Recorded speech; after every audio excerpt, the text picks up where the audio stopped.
Hello guys, आज मैं आप लोगों को रैयतवाड़ी सिस्टम या रैयतवाड़ी व्यवस्था बताने वाली हूँ। ठीक है। ये रैयतवाड़ी सिस्टम या रैयतवाड़ी व्यवस्था या रैयतवाड़ी सिस्टम क्या था। पहले रैयतवाड़ी व्यवस्था क्या था, इस चीज़ को पहले जानिए। ठीक।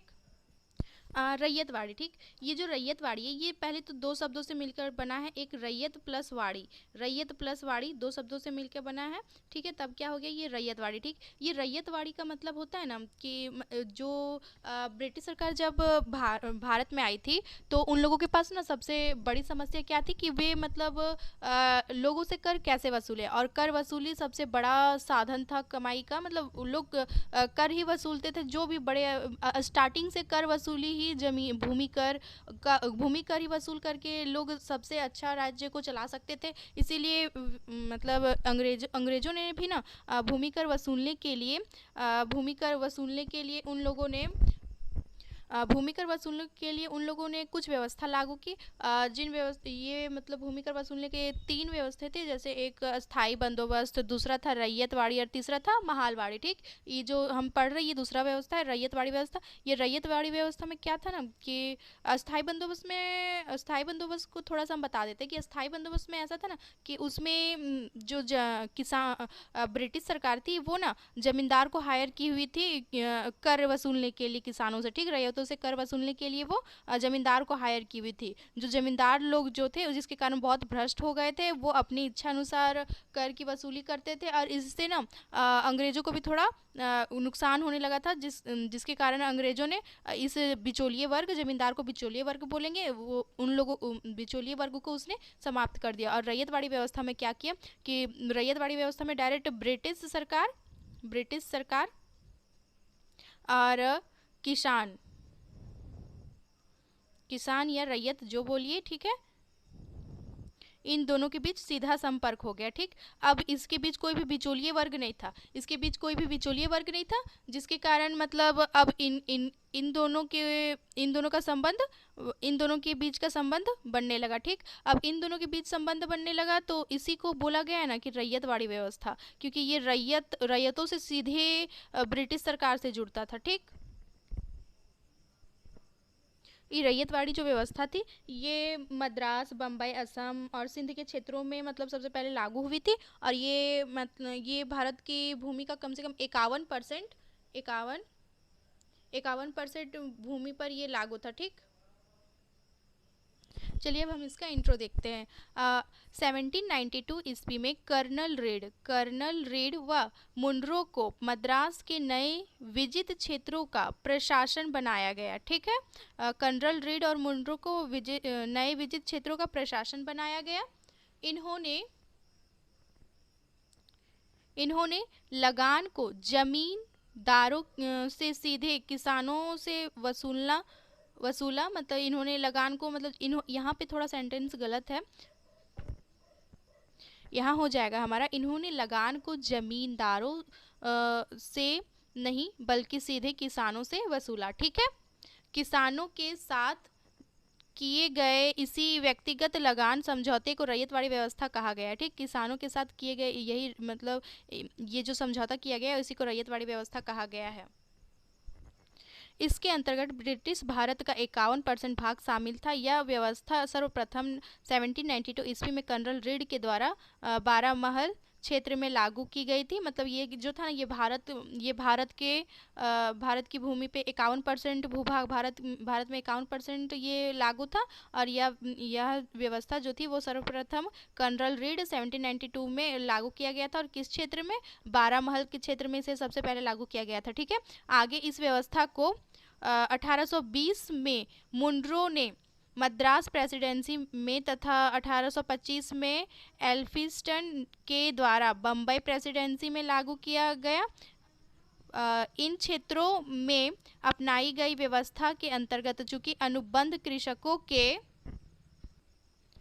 साथ किया गया था, अतः इसे रैयतवाड़ी व्यवस्था कहा गया। यह 30 वर्षों के लिए लागू की गई थी और इसकी दर 1/3 निश्चित की गई। ठीक है।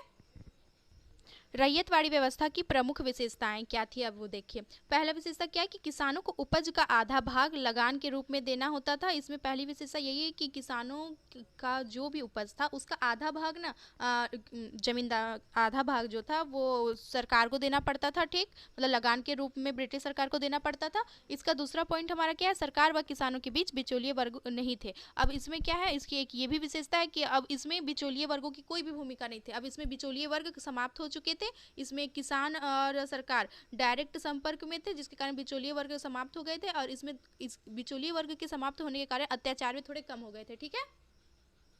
इसका तीसरा पॉइंट क्या है, भूमि का स्वामित्व किसानों को दिया गया। जो भूमि का स्वामी था वो किसानों को बना दिया गया। अब वे इसे गिरवी रख सकते थे या इसे बेच भी सकते थे। अब जो किसान थे वो इसे बेच भी सकते थे या गिरवी भी रख सकते थे, लेकिन अस्थायी बंदोबस्त में ऐसा नहीं था, ठीक है। अब इसका नेक्स्ट पॉइंट क्या है, लगान की अदायगी ना करने पर स्थिति में भूमि जब्त करने की व्यवस्था थी। मतलब अगर लगान नहीं चुकाया जा रहा है तो उस स्थिति में ना भूमि को जब्त भी कर लिया जाएगा, ठीक है, ऐसी व्यवस्था उसमें थी, ठीक। इसकी ये भी एक विशेषता ही है। अब इसका नेक्स्ट पॉइंट क्या है, लगान अदायगी की हर 30 साल बाद पुनः समीक्षा की जाएगी। मतलब लगान जब दे दिया जाएगा उसके 30 साल बाद ना फिर से उसकी समीक्षा की जाएगी। ये 30 साल के लिए ही लागू हुआ था अस्थायी बंदोबस्त, ठीक है। रैयतवाड़ी व्यवस्था के गुण देखिए। यह घटना अस्थायी बंदोबस्त से काफ़ी अच्छी थी। ये घटना जो थी वो अस्थायी बंदोबस्त से अच्छी साबित हुई थी, ठीक है। इसलिए इसे बड़े पैमाने पर अपनाया गया था। इसीलिए इसे बड़े पैमाने पर अपनाया गया था, क्योंकि रैयतवाड़ी व्यवस्था जो थी वो बस 19% भूभाग को पर ही अपनाया गया था, लेकिन ये 51% अपनाया गया था, ठीक है। रैयतवाड़ी के गुण इस प्रकार है, देखिए। इसका पहला गुण क्या है, इसमें भूमि का अस्थायी रैयत को बनाया गया। इसमें भूमि का अस्थायी रैयत मतलब किसान होता है। इसमें मतलब भूमि का मालिक किसे बना दिया गया, किसान को बना दिया गया, ठीक है। सेकेंड पॉइंट क्या है, इसमें छोटे बड़े सभी किसानों अपनी भूमि के मालिक होते थे। इसमें जो भी छोटा बड़ा किसान था वो सब अपनी भूमि के मालिक थे, ठीक। ऐसा नहीं था कि सिर्फ बड़े किसान ही भूमि के मालिक थे। इसमें सारे लोग जो भी छोटे बड़े किसान थे वो सब अपनी भूमि के मालिक थे। इसका नेक्स्ट पॉइंट क्या है, किसानों को ऊंची कीमत प्राप्त होने के कारण वे काफ़ी खुश थे। किसानों को ऊंची कीमत प्राप्त हो रही थी जिसके कारण वो खुश थे और स्वतंत्र थे, ठीक। इसमें बिचौलियों की जरूरत नहीं थी। इसमें बिचौलिए वर्गों की बिल्कुल भी जरूरत नहीं थी, ठीक। इसमें इसमें रैयत व्यवस्था थी, ठीक। इसमें मतलब किसानों की व्यवस्था थी। लगान वसूल संबंधित अन्याय भी कम थे। इसमें लगान वसूली संबंधित अन्याय भी कम थे। अन्याय तो कम होंगे ही होंगे, क्योंकि इसमें कोई भी बिचौलिए किसी भी प्रकार का कोई भी बिचौलिए नहीं था। इनका डायरेक्ट संबंध किससे था, ब्रिटिश सरकार से। ब्रिटिश सरकार से संबंध होने के कारण अन्याय कम होंगे, क्योंकि ये डायरेक्ट अपने पास से, जैसे कुछ भी अगर इन्हें अनाज भी देना तो ये डायरेक्ट अनाज को अपने पास से उठा के डायरेक्ट क्या करते थे कि ब्रिटिश सरकार को देते थे, ठीक है। लेकिन पहले क्या था कि बिचौलिए वर्ग को दिया जाता था, जो आधा रख भी लेता था आधा वहां पहुंचाता था, ठीक है, जिसके कारण अन्याय भी कम हो गया था, ठीक। रैयतवाड़ी व्यवस्था के दोष भी है, देखिए इसके दोष क्या है। यह व्यवस्था अस्थायी बंदोबस्त से अधिक महंगी थी। ये व्यवस्था सच में अस्थायी बंदोबस्त से अधिक महंगी थी। इसका पहला पॉइंट देखिए, इस व्यवस्था से प्रशासनिक कार्य में बढ़ोतरी हुई। इस व्यवस्था से प्रशासनिक कार्य मतलब जो भी प्रशासनिक कार्य थे उसमें बढ़ोतरी हो जाती है। जैसे लगान दर में, मतलब लगान दर, ये सब चीज़ों का आंकलन करना ज़्यादा होने लगा। और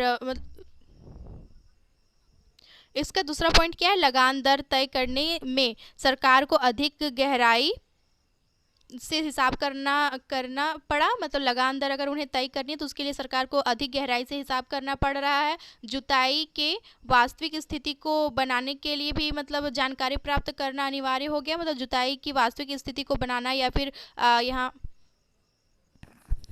तथा खेत की उर्वरता की जानकारी प्राप्त करना अनिवार्य हो गया, ठीक। इसका चौथा पॉइंट क्या है, भ्रष्टाचार व्याप्त हो गया, जैसे घूसपैठ, बेईमानी आदि, ठीक। पांचवा पॉइंट, भूमि की उत्पादन शक्ति या वास्तविक उत्पादन को गलत घोषित कर दिया जाता था, ठीक, कि भूमि ने इतना ही उत्पादन किया, जितना उत्पादन कर रही है उतना किसान भी या रैयत भी सरकार को सीधा नहीं बताती थी, वो भी गलत बताती थी। और ये इसका मतलब नेगेटिव पॉइंट है। रैयतवाड़ी व्यवस्था के उद्देश्य देखिए, इसका पहला क्या, अस्थायी बंदोबस्त या व्यवस्था के अंतर्गत जमींदारों के द्वारा कृषकों का अत्यधिक शोषण किया गया था। मतलब अस्थायी बंदोबस्त में क्या था ना कि इस बंदोबस्त में जमींदारों के द्वारा किसानों का अत्यधिक शोषण किया गया था, ठीक।